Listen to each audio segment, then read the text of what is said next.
Vous ne me croirez peut-être pas, mais ce demi-essieu de camion cassé en deux était pourtant parfaitement intact avant. Tout ça parce que le chauffeur, voulant arriver plus vite à destination, a fait un départ brutal qui a littéralement tordu l'arbre jusqu'à la rupture. Avec une cassure pareille, la pièce n'est plus utilisable normalement. On ne peut que la jeter et en acheter une neuve. Mais l'artisan de cet atelier de réparation à Peshawar, après l'avoir examinée, a dit qu'il n'était pas nécessaire de la remplacer, il pouvait la réparer. Selon lui, ce n'est pas grave.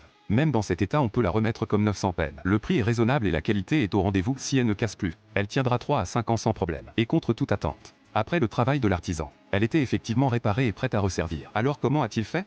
Évidemment, avec une cassure pareille.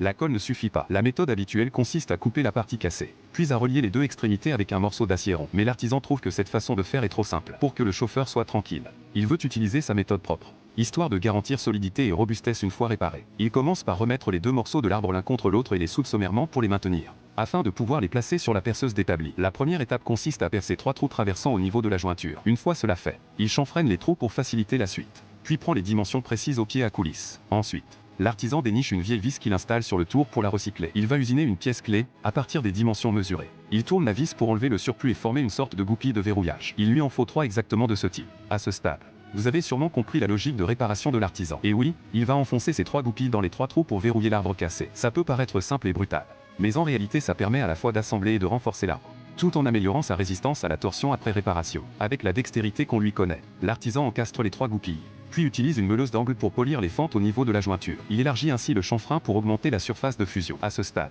il ne manque plus qu'une dernière étape pour terminer la réparation. Cette dernière étape, c'est de remonter l'arbre sur le tour. Après avoir vérifié que la rotation est douce et stable, sans aucun battement, l'artisan peut commencer à souder le long du chanfrein, en remplissant aussi les trous des goupilles. L'arbre cassé retrouve ainsi son intégrité d'origine. Puis, après un tournage minutieux pour éliminer les cordons de soudure en relief et garantir une surface bien ronde et régulière, ce demi-essieu qui était voué à la ferraille sort rénové, comme s'il n'avait jamais été cassé.